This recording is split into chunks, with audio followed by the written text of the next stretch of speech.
Welcome, everyone, to Hands on Politics. Couple of brothers here from the Bronx talking about politics and the issues of the day. We are here to help people understand politics for those of you who want to understand politics. Ken, this is show number 87. I'm still down here in beautiful Virginia Beach. Looking forward to today's show. Lot in the news. How are you doing this week, Ken? Rich, I'm doing great, but I do have to tell you, I spent the last couple days in the hospital with my daughter, Kelsey. Make a long story short, she had lost some vision in her eye, got a little numbness in her face, and so that was a concern for us. You know, you're worried about it being maybe a stroke or something.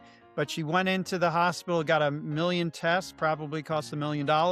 But in the end, we think everything's fine. So that's Good. a blessing right there. We eliminated a lot of potential concerns. And so the doctors at this point are saying possibly related to migraines and things like that. So shout out to Kelsey just to say, I'm glad you're feeling great. And, Yes.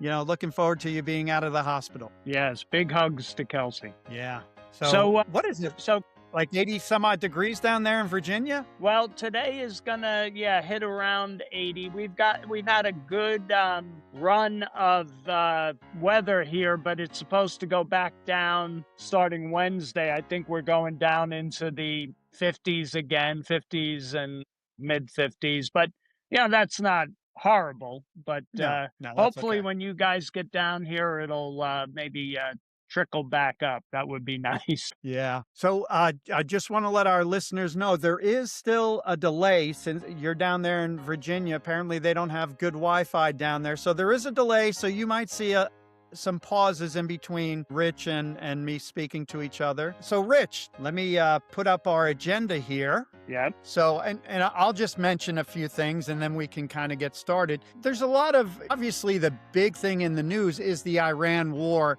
And last week, we really didn't get to hear a lot about what your opinion is. And so we're going to spend a lot of time on that today. But before we get to that, I wanted to spend just a little bit of time on some of these other issues like Kristi Noem getting fired. We still have a partial government shutdown. I also want to talk and hear your opinion about John Thune and his just impotence when it comes to passing the SAVE Act or doing anything with it. And so if we can, I'd like to start out with Kristi Noem. She got fired. And some of the reasons for her firing, they're saying that she spent over $200 million on a campaign promoting DHS policies that critics said boosted her personal profile. If you remember them, and I will say this, I saw these ads on Fox News, and when I saw them on Fox News, and these ads basically said, we're talking to illegals and saying, you need to leave. And if you leave, we'll pay for your airfare. And then you'll be eligible to come back in if you do it. And I thought that was a good message, but then she's on a horse outside of Mount Rushmore. She's on Mount Rushmore. Mount Yep. Rushmore. And so the concern there is that she was doing that to help herself. And two things to support that would be the fact that it was on Fox News. There's probably not a whole lot of illegal aliens watching Fox News. And it was very positive towards her. And so people were saying, hey, maybe she was doing this to help her political prospects in the future. Then you had the ICE shooting in Minneapolis where she came out immediately and called it an act of domestic terrorism. Supposedly, I haven't heard much about this. Maybe she's having a little affair with Corey Lewandowski. And then you just have people beating her up because of her looks and with her just really petty criticisms of her. But let me throw it back to you before I give you some more of my views. What's your thought about Kristi Noem getting fired from Homeland Security? Yeah, Ken, some of the being on Fox News, that's a useless use of money. I agree with you 100%. You should be on the major channels, ABC, NBC, CBS, and that would be it. Why would you put it on Fox News? These people are not watching Fox News, to your point. The other thing is, certain people have certain looks. It's just inherent in who they are. So she's got a look that I think drives women a little crazy, and they find it hard to support her. And she comes off a little bit cavalier, and You remember she had that book, She Shot Her Dog. She's just got one of those looks that she's she's low on the likability factor. If you think about people's likability, you look at Adam Schiff, for example. Zero likability. All you have to do is look at him, right? And zero likability. Kristi Noem is probably on the five or six out of a scale of 10 on likability when you look at her. Because I think the women see her as like a kind of like it's almost like a high school schoolgirl competition. And then the Hmm. guys look at her and go, what she do? She kind of plays this interesting role. So her likability factors are relatively low. And then you add in Minneapolis, and I don't think coming out calling the person domestic terrorist was the right way. But her whole approach was very abrasive. And even though Tom Homan's a tough guy, he's not abrasive. He's tough. And I think she overplayed her hand there in Minneapolis. And I am so disappointed in Republicans because they eat their own. Democrats would never eat their own. If they did, Swalwell would be gone, Pelosi would be gone, Schiff would be gone, AOC would be gone, Omar be gone. They just eat themselves up, and it's Yeah, I absolutely agree with that, Rich. I kind of like Kristi Noem.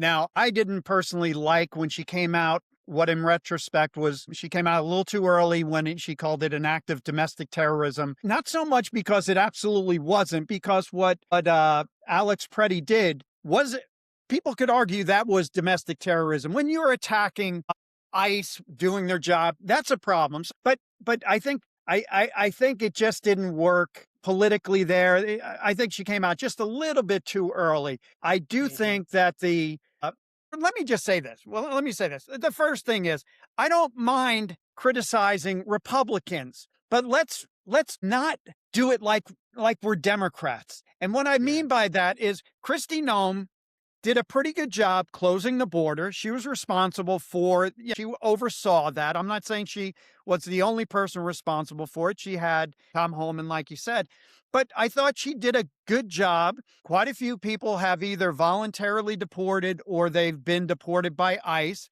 And so if you want to criticize her for saying the act of domestic terrorism too quickly, if you want to criticize her for spending too much on that campaign, I'm okay with it. But present it in a way where you're saying, hey, she did a pretty good job here. She didn't do as well over here. A year in this job is like, it's like cat years or dog years. It's like Yep. 7 years. And so it's time to move on. Do it like that. As a Republican, do it like that. Don't jump on her like you're a Democrat. Like you said, the Democrats don't do it. They have some of the slimiest people still in position. I mean, and if you compare what Kristi Noem did to what Alejandro Mayorkas did, it's night and day. I would Absolutely. take Kristi Noem a million times to one over. Absolutely. I would Alejandro Mayorkas, to me, was, I mean, the epitome of I want to destroy America. But yet did Democrats criticize Mayorkas? Of course not. But we criticize Kristi Noem like she's Mayorkas, and even Republicans didn't criticize Mayorkas like they should have. And so, yes, if you want to move on, I'm okay. But let's give credit where credit's due, and let's just say, yeah, she could have done a little bit better. Maybe she shouldn't have done this. Let's move on. But Republicans, like I think you're saying, they eat their own. And I think they think that they get credit from the New York Times and CNN and NBC if they can show that they're fair and that they can criticize Republicans. And again, I'm not against being critical of actions and saying it's time to move on, but there's a way you can do that, Rich. And I just don't think Republicans do that very well. And I do want to just say one other thing, because I've seen this on social media and this annoys me. Like they were saying, okay, Kristi Noem was fired, but we replaced Kristi Noem with John Wayne Mullen. And John Wayne Mullen doesn't even have a 4-year degree. He has an associate in applied science and construction technology. And so he's not even qualified. And they talk about Kristi Noem. She wasn't even a lawyer. And I guess what I want to say to this, Rich, I'm just tired of people who look at people's credentials and say, oh, well, they're a lawyer, therefore they're qualified. Oh, this person isn't a lawyer, they're not qualified. We have Kamala Harris is a lawyer. She is the least qualified person to be a vice president, a senator, to clean my house. I mean, she's just totally unqualified. Ketanji Brown. What's that? Ketanji Brown. Ketanji Ketanji Brown Brown. Jackson. She can't even define what a woman is. So I'm just tired of people of criticize. I'm not happy with how they criticize Noam, but then people who criticize people who don't have a degree annoys the crap out of me, because I went to college with a lot of people who got degrees, and they're the dumbest individuals I've ever met. And John Wayne Mullen was a successful businessman. Kristi Noem was a successful governor. I don't care about that little thing underneath your name that says what you got a degree in, Rich. Yeah, degrees these days, Ken, is not, in my opinion. It's if you say you went to Harvard now, if you just graduated Harvard, I don't have any respect for that. They have gone so far away from what they traditionally were, all the Ivy Leagues. John Mullen, I've been seeing that all over the place, comparing him to AOC and this and that and no degree. The man built a business empire. His father got sick. He took over the plumbing business and he created a whole bunch of businesses, and he became a multimillionaire because he's smart. He's got common sense. He's got a good work ethic, and he knows how government works from the perspective of a business person. Don't underestimate Kristi Noem's business acumen, Ken. She also ran a ranch and had a business in Dakota. These are business people. That's what the left hates. They hate real experience. They think a degree means something. AOC has a degree. She's a moron. I respect her more for her bartending experience than I do for her degree in whatever she has. She has some advanced degree in economics, and she doesn't even understand how the economy works when you hear her talking. But it's like, I get tired of that argument that the left makes, that somehow a degree makes you better than other people. There are a lot of people that didn't have degrees that are very smart, and I wish they were in our government. So this whole thing with John Wayne Mullen is ridiculous. I to your point, I'm tired of the Republicans they still haven't learned. No matter what you say, they hate you. The media is only going to cover you if you're trashing your own party. So stop trashing your own party, because it's so frustrating, Ken. Back to you. Okay, yeah, there still is a delay, but yeah, just to kind of wrap that up a little bit, I know we have family members who haven't gotten a degree, and they're smarter, have much more common sense, have much more book knowledge than many people that I know who have gotten a degree. And so it does drive me crazy, Rich. But let's move on. Again, not necessarily to spend a whole lot of time on this, but the Democrats still are shutting down the government. They will not vote to pay DHS. So we have many employees are working and not getting paid, TSA, Border Patrol, Coast Guard, Secret Service, all these different groups. And Rich, when you consider the fact that the last 4 years, or the Biden administration let in millions and millions of people from all over the world. We have no idea who they are, but we do know that a lot of them are criminals. A lot of them are extremists. And now we're in a war with Iran. Now is not the time to keep homeland security closed down. It is insane. And I have a criticism for Democrats, but also for Republicans. How difficult is it to make the argument to the American people that the Democrats need to vote to open up the Department of homeland security when we're in a war, when we have these violent illegal aliens in our country. And how, if you can't make that argument now, Republicans, when can you make that argument?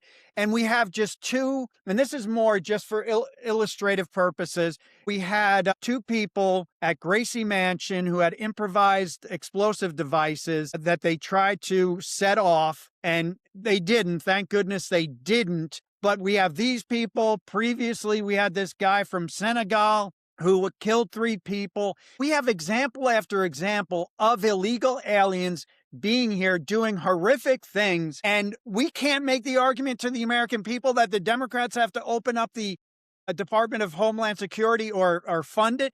I just think that is total incompetence on the part of Republicans that we can't make that argument, Rich. Where's the Republican National Committee with all the footage we have of all these deaths by illegals and then people who hate our country? Those 2 in New York City were naturalized citizens. Their parents first just became citizens here from Middle Eastern countries. These are first-generation naturalized citizens, but they're a threat to the homeland because they're aligned with ISIS, which is what the DHS is designed to go after. So, to your point, there's so much footage for the Republican. What is the Republican National Committee doing with the money that is in their coffers? Supposedly they've raised a lot of money. What are you doing with it if you're not getting, the government opened up and the SAVE Act passed? And I know we're going to talk a bit about the SAVE Act, but we don't have CNN and but nobody watches CNN, but we don't have the CBS's, ABC's, and NBC's. And, it's frustrating that they don't come together and message. One thing the Democrats are extremely good at is organizing a message, and they stay on point. And, that's why we have people thinking that we're losing in Iran, which is so far from the truth. But it also shows you our media is so corrupt that CNN is on the ground in Iran working with the Iranian mullahs to cover the war. And they said they have the gall to post that they still have publishing decisions on what gets published to the masses. It's such garbage. If the Iranians are inviting you in to cover the war, you are propaganda. That's what you are, and it's disgusting. And that's part of the Republicans' problem. They continue to think that going to these media outlets and acting up against their own party and whining like Thune's doing that, oh, the Democrats aren't coming back to the table. Well, end the filibuster. Yeah. Or do the talking filibuster. There's 100 things you can do that you're not doing. You're taking up space and you're not doing your job. That's it's so frustrating to watch. Well, let's move on to that. Let's talk about Thune. And just first of all, let's talk about Thune as it relates to the SAVE Act. Again, SAVE Act, photo ID to vote in a federal election, proof of U.S. citizenship. The states must keep their voter rolls clean. Penalties for officials who knowingly register non-citizens. Mail-in ballots only for illness, disability, military travel. It's an 80-20 issue. 80% of the American people, including I think it's like 70% Democrats, support the SAVE Act. So let me say, and now John Thune, who is the Republican Senate Majority Leader, the #1 Republican in the Senate, he claims he supports the SAVE Act, but he says it won't pass because of the 60-vote filibuster rule, and he won't eliminate or weaken the filibuster to pass it. He said we'll hold a vote even if it'll fail. So he's basically saying, I'll put a vote out for it, but he's not going to do anything to get it passed. What do Democrats do? What was Nancy Pelosi really good at? She's really good at twisting people's arms. And Rich, an 80-20 issue that American support, you got to twist people's arms on that. What, but anyway, or he could end the filibuster, which I don't know. Maybe you can talk about the logic behind not ending the filibuster, but he could he could put exceptions in place for the filibuster. He can say, "Oh, we'll end the filibuster just for election laws." But anyway, there's a lot of things he can do to put pressure on people. But he's like, I don't want. And why do you think he doesn't want to do that? And I'll ask you, I don't get it. What does it do for him not to pass the SAVE Act? He's an establishment Republican, Ken, and the establishment cares about one thing: staying in power, and they like their little club. That's why they hate Trump so much. Thune is there to pretend he's a conservative until Trump is out, and then he hopes that he can get back to business as usual, as they say, because they don't give a damn about me and you. They don't give a damn about the American people. All they care about is their rules and their cocktail parties and he is an establishment all the way. If you got him off camera and got him to be honest, he's a Trump hater. I guarantee it. Just like McConnell, just like all of those people standing with him, they're running out the clock. And if you don't think the Democrats are going to kill the filibuster on the first issue they think's important, you're crazy. So, I mean, it's very frustrating to watch, Ken. Yeah. And, you just think, who is it? The senator from, I think it's North Carolina, Tom Tillis. Tillis. And now that he's not running again. And so now you see who he really is. But Yep. when he's running as a Republican, he's like, pretends that he supports Republican causes. But now that he's not running again, he is like a vile, MAGA hating Republican. And Yep. it's what these people, I think you're right. They're very comfortable in their being a senator. They don't want to change anything. They don't want to rock the boat. I also think that there's probably plenty of dirt on people that keep them from passing some things. Like this is an 80-20 issue. If you're Republican or you're Democrat, 80% of your constituents roughly are going to support you passing this legislation. And yet they don't want to do it. So why? It still doesn't really make sense. But one for sure is that they are not true believers. And I'll tell you what, if I'm in a foxhole in a war, uh, get John Thune out of there. I want the JD Vances. I want the Donald Trumps. They're the ones who are going to help me. These guys they're soft. They have a different agenda from most Republicans. And Rich, it's really, really discouraging to me. But yeah, let's get to the most important issue that I want to get your thoughts on. And that is, last week we really didn't have an opportunity to get your opinion on it, but it's the operation in Iran. So on the screen, I have a lot of the concerns that definitely Democrats have, but also some Republicans have.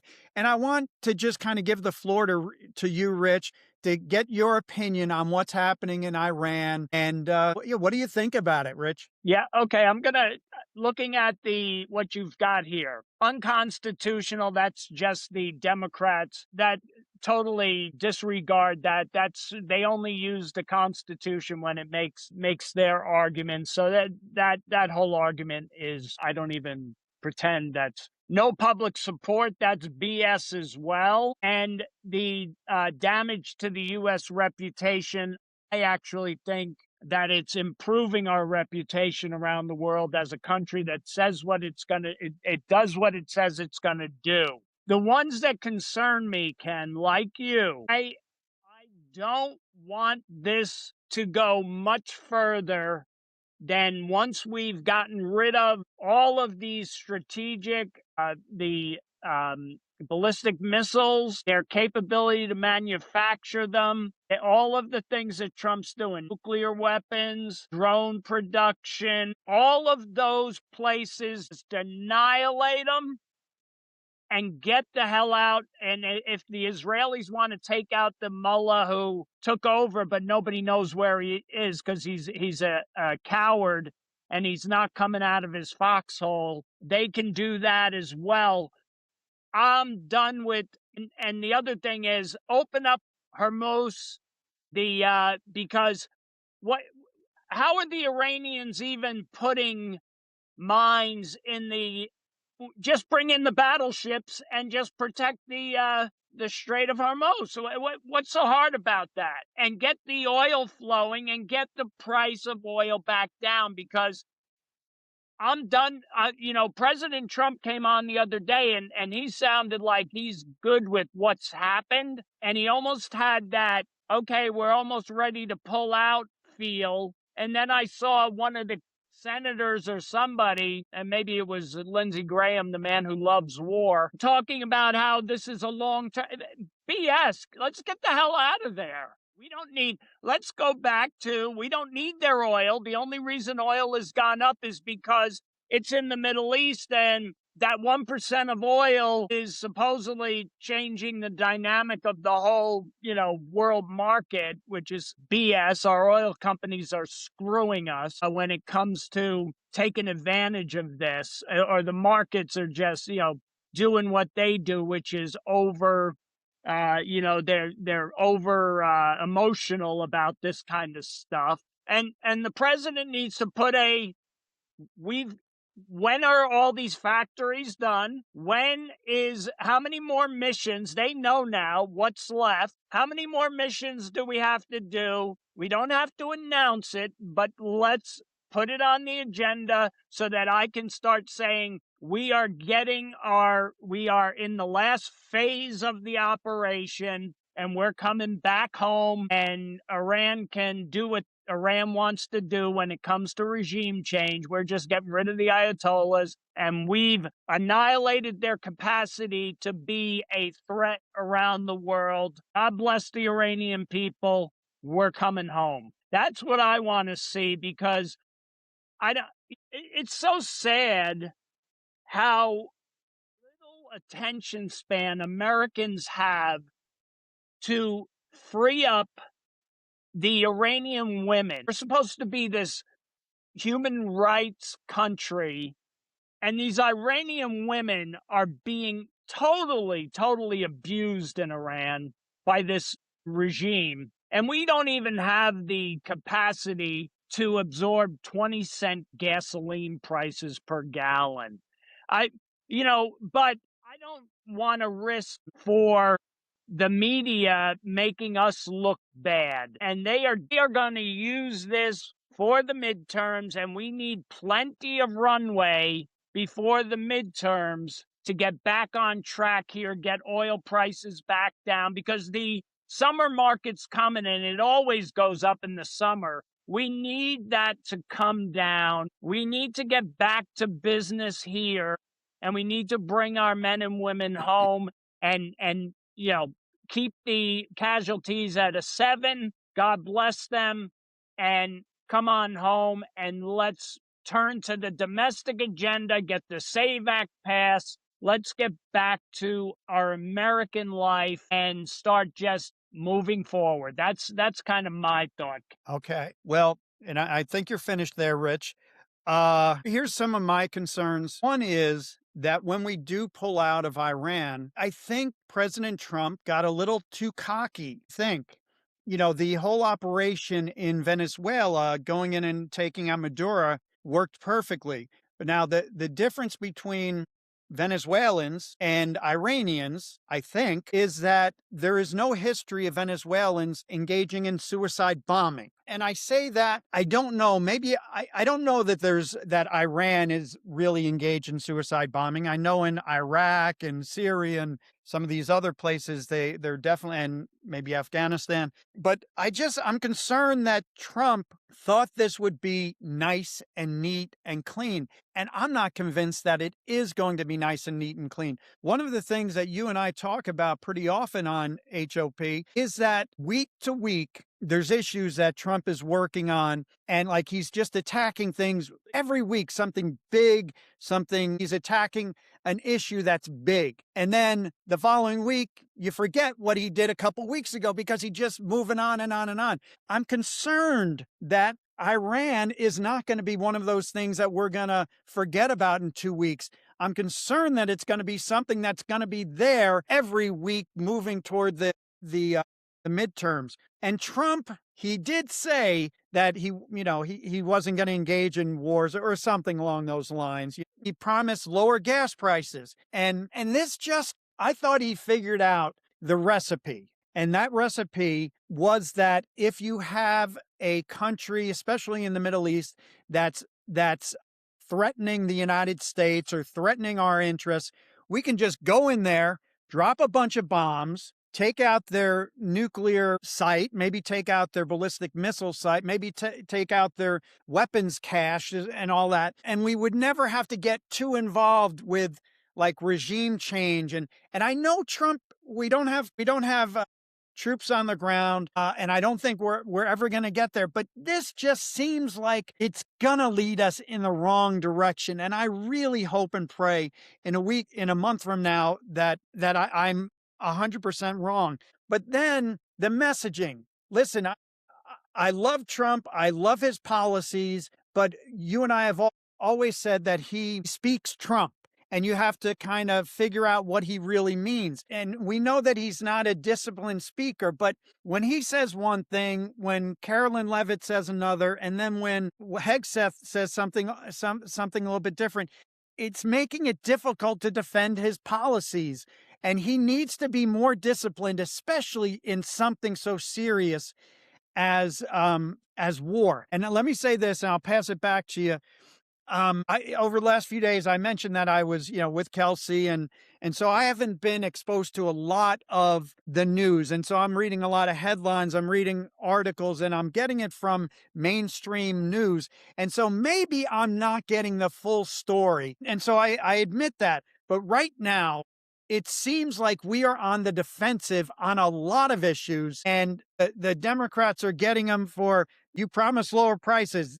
Prices are not lower. You promise no wars, and we're engaged in a war. And then you add Epstein to that and various other things. Right now, I really feel like we are on the defensive big time when it comes to the Trump administration and conservatism.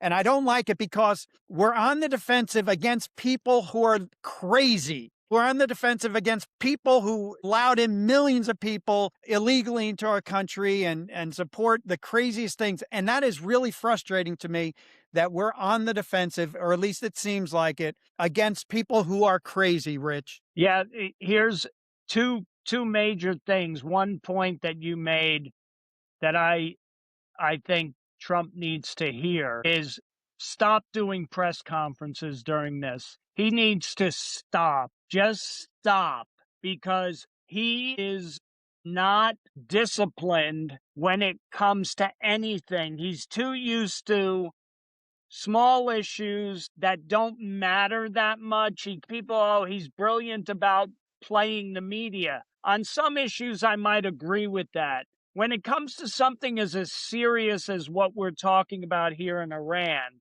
he's not disciplined. He needs to get off the stage. Somebody has to have the kahunas to say, Mr. President, you need to stop your press conferences. If we're going to do a press conference, let's do it in an organized fashion, not after you hanging out with the football team or the hockey team, whatever the case might be. No more of those impromptus, because your message is being utilized by the left very effectively to sow chaos, because I don't think there's that much difference. So you not looking through all of the sites and not, when you go by headlines and you go by the mainstream media, if you feel things are chaotic and not working, think about how the casual viewer is seeing this, right? So are really effective, and even Fox News is really, they fall into this category as much as anybody. Their job is to get eyes on. What gets eyes on? Not good news that we're winning. That sheds eyes. People go, good, we're winning. I'm going to go about my day. But when there's something controversial, Fox News alert, the president said something different than Hegseth, even though it was the same thing in a different way, it was in Trumpism, it sows the seed of chaos. And that's what the media wants. Every media outlet wants it because they get paid for eyes on. And eyes on is best done with controversy, with division, with something new. How many new alerts come up on these news programs? And it's the same shit, different hour. It's they go back to stuff, and you're sitting there going, if you watch it enough, if you spend too much time on it, what you realize is you watch one show in the morning and that's the whole day. All of the producers get together and they string along in different manners the same point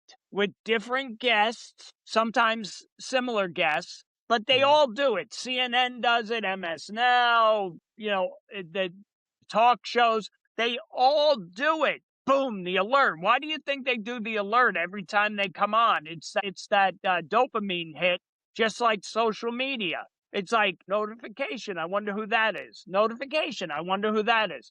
So it's a tactic they use, but Trump is playing into it by doing too many press conferences.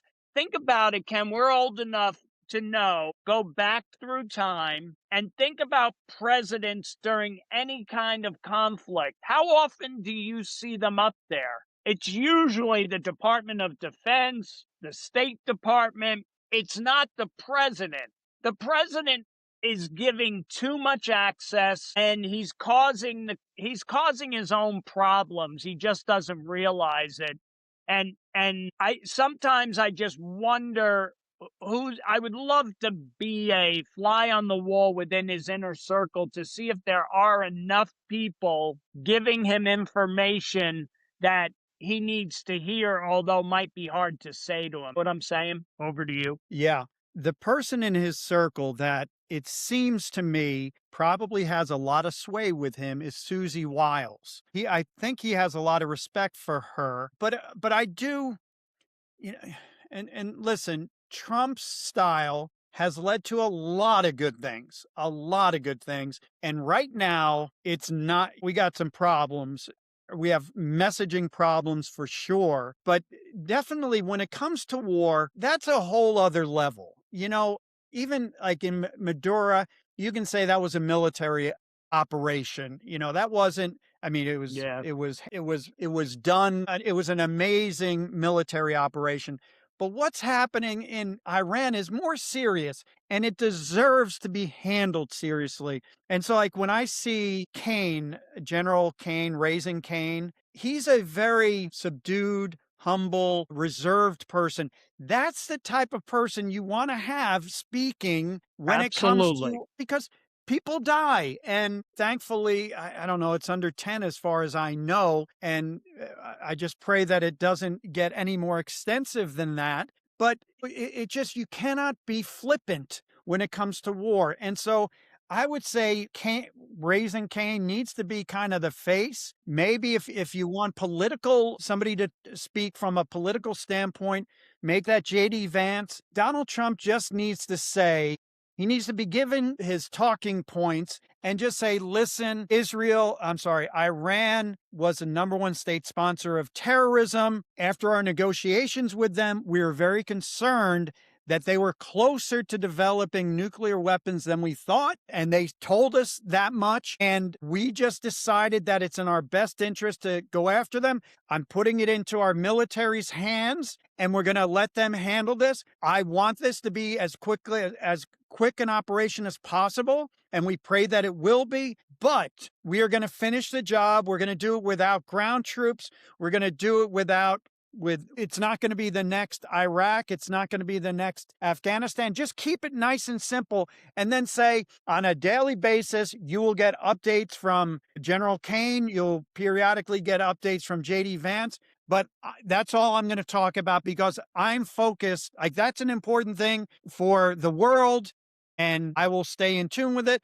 But I want to make America great again. I want to make sure that our prices are staying. He needs to do that type of thing. And Susie Wild and Marco Rubio and JD Vance need to tell him he doesn't help in all cases.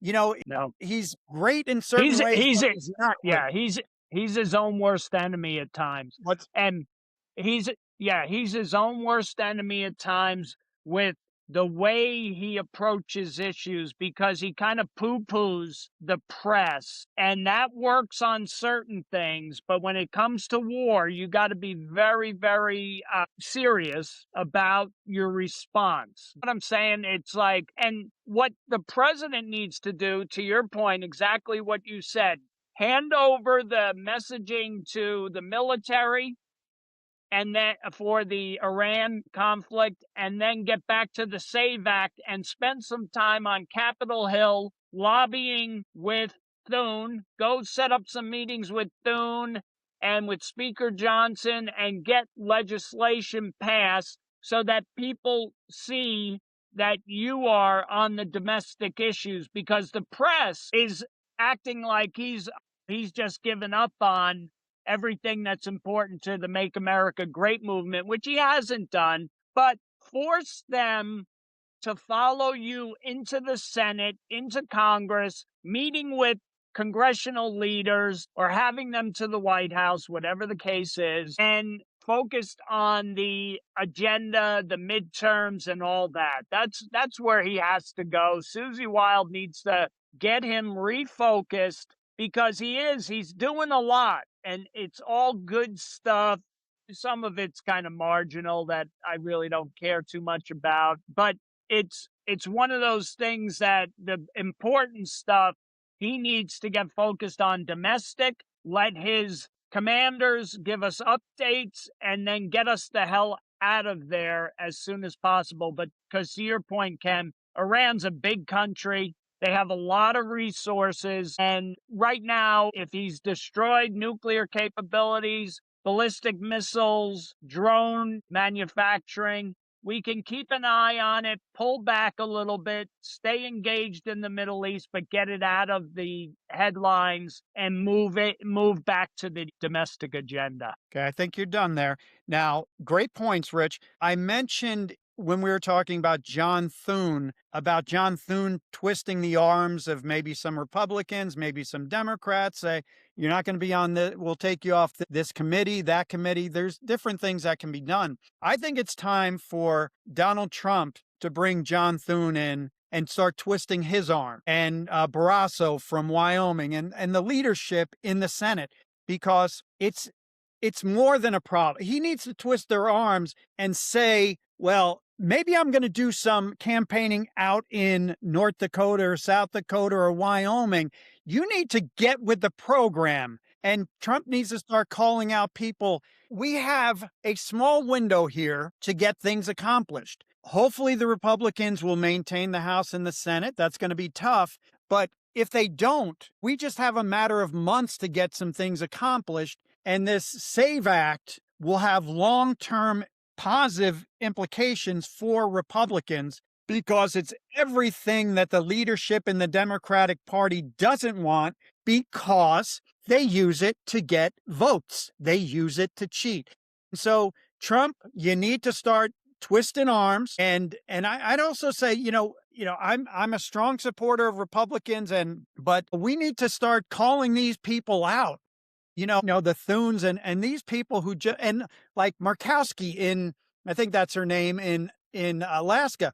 Is she a Republican? I don't even think she's a Republican. And I know that in certain states you have to accept a more moderate Republican, like maybe in Maine, what's her name, Susan Collins, you have to accept more moderation.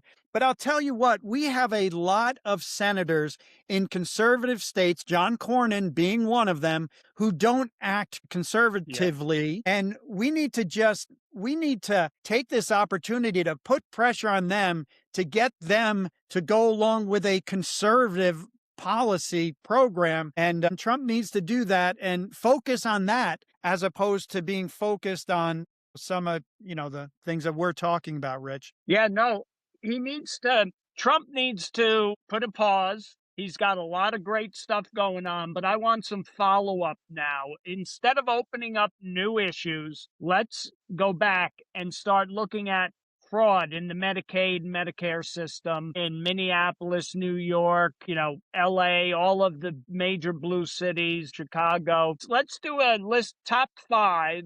We're going to get the SAVE Act passed. We're going back and we're looking at the state funding for Medicare, and Medicaid, and we're looking at all of these disability programs in Social Security. Let's go back now. Let's get our top priorities and let's do let's bring the cabinet to the table and say, where are we on these issues? Where are we on the deportation? Where are we on the SAVE Act? Where are we on all the issues that are energy policy? Where are we at?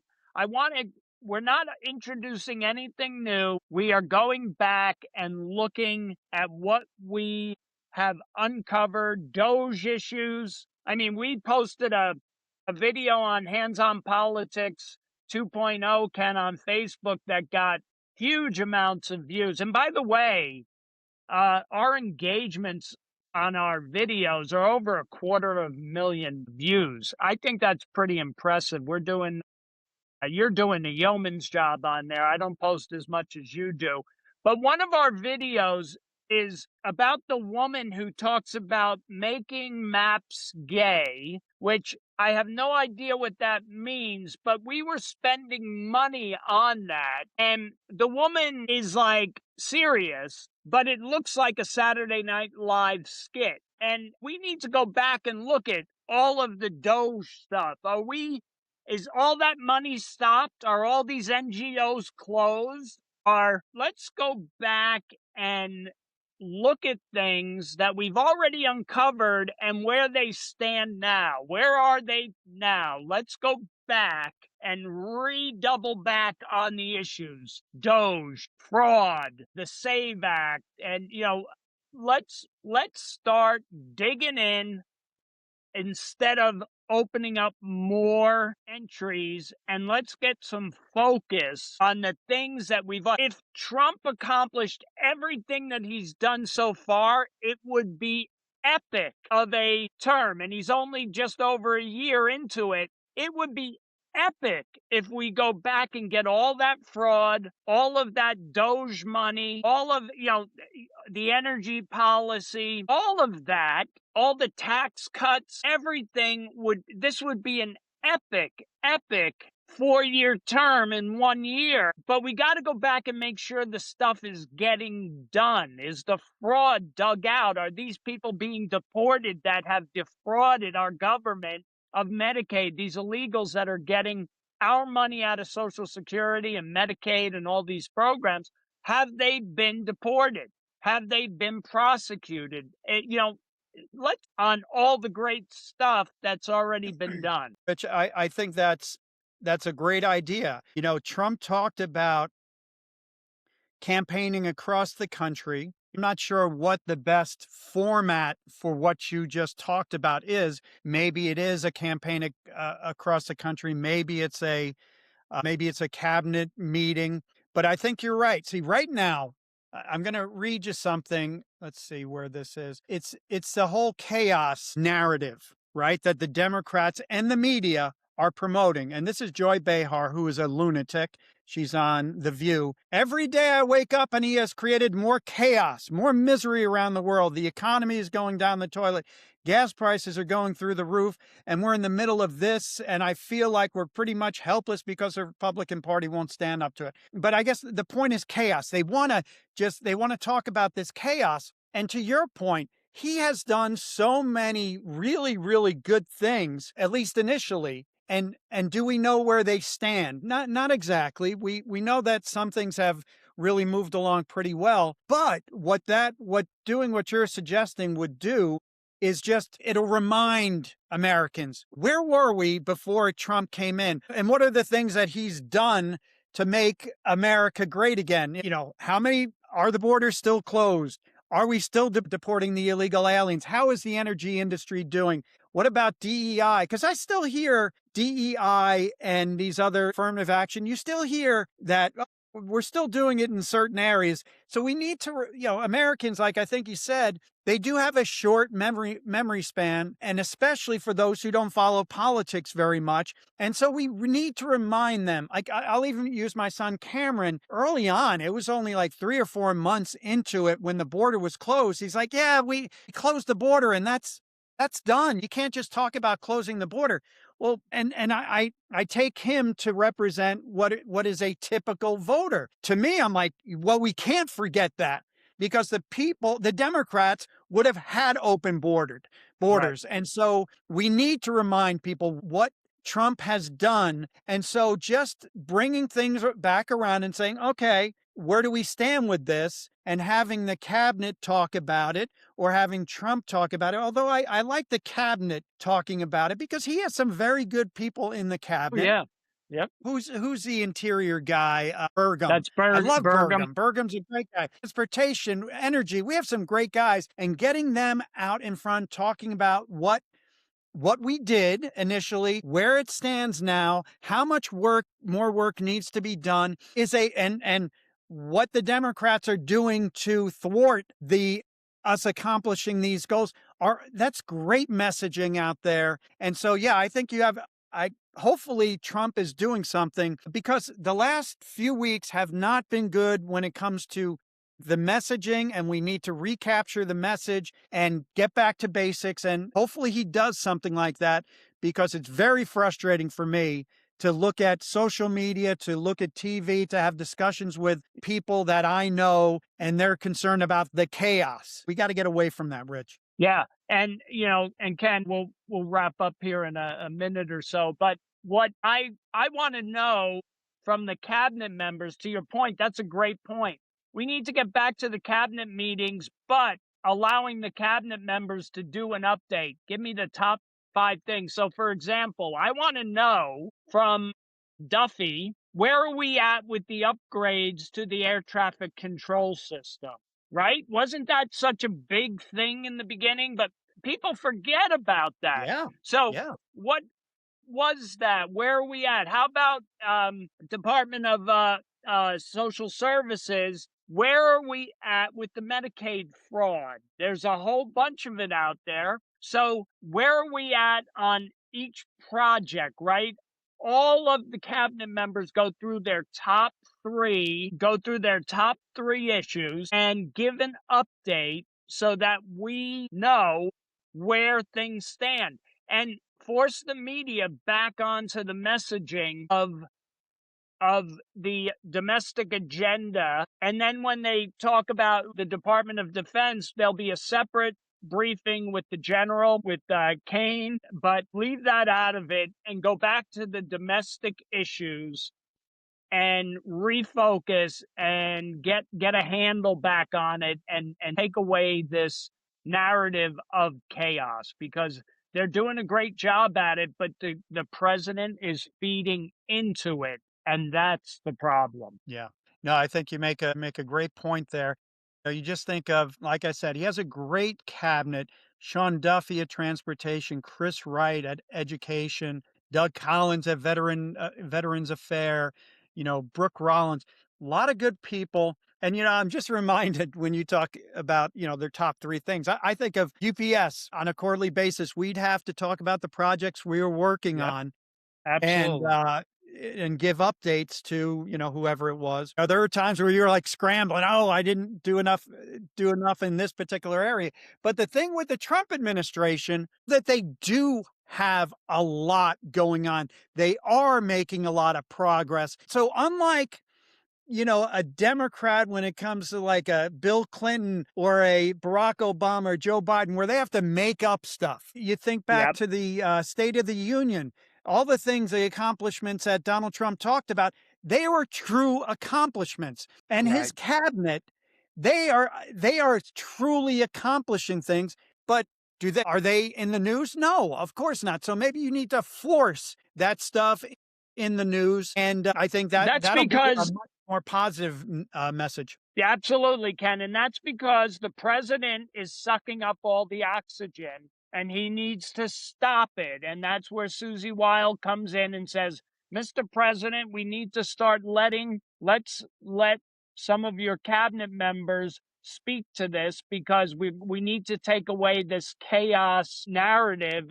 And every time you speak, they basically say you're saying something different. So let's let our cabinet members have a little bit more oxygen and let's step back and don't give them access to you. Make them go to your department heads, make them available so that the media is forced to do their job and follow up on these issues. Yeah, yeah, All right, yeah. Ken. No, yeah, exactly. And Caroline Levitt has basically, actually, I'm not sure if it's daily press conferences, but it would be great even if you said, okay, we're going to have to do a press conference, and this is going to be what we're doing. This is going to be about what we're doing with energy. And he'll give a presentation. He'll answer the questions, and we expect your news outlet to be talking about this. You know, and so if you did that, maybe that's one of the options. And you just really try to force them, and they'll fight tooth and nail, but you try to force them to cover what you want them to cover. And maybe that can, change the narrative, Rich. When the president sees this, Ken, I think, or when Susie Wild, hey Ken, put up the socials there. When Susie Wild sees the podcast, there she'll pass it on to the president. We think you're doing a great job, Mr. President, but we're just here to give you some heads up on some of the things where you could improve, and that we can all improve, right? So we Well, want to. and Rich, if you think about it, did anybody ever criticize Joe Biden, Barack Obama on the Democratic side? No. I know It's just they like were. everybody, oh, this is the great. We had a guy who couldn't speak in complete sentences. He had, Joe Biden, the obviously had some sort of dementia, but the Democrats would never criticize him for it. At least on the Republican side, we're willing to point out what is not being done well, what he needs to improve on. So we're different. We're different than Democrats, Rich. Absolutely, and even the polls are showing that, Ken. But let's wrap up here and thank you everyone for checking out this live broadcast. And if not, you can go to our YouTube site. Can You can subscribe to our YouTube site, and we appreciate all the engagement on our Hands on Politics on Facebook. We are getting hundreds of thousands of views on some of our material, and we appreciate your feedback, and we appreciate your perspective from all different points of view. We don't care if you're a lefty or a righty. Just be nice out there in general, but don't be crazy. And we'd love to hear from you. And this couple of brothers from the Bronx, we like to talk about the issues every week, and just like you, we have perspectives on it, and we hope you appreciate those and give us some of yours. Ken, any final words before we sign off? I don't think so. I hope you continue to enjoy your time down there in Virginia, Rich. I appreciate But it. hopefully next week when we get together, Trump will have taken our advice. Yeah, and we'll see. And the messaging will be positive, and maybe they'll be talking to us about joining their communications department. We'll see. You never know, Ken. Stranger things have happened. Thanks, everybody, for listening to Hands on Politics, where a couple of brothers from the Bronx get together on a weekly basis to discuss the issues of the day. We appreciate it. This was episode 87. And we'll hope you'll be here next week for episode 88, a couple of eights. So we'll see you next week, Ken. We'll see you physically next week. So Yeah, we'll see you yeah. down here. And That'll be see you. fun. That'll be fun. All right, All Rich, I'll righty. see you then. Take care. Take care, everyone. Bye. Okay.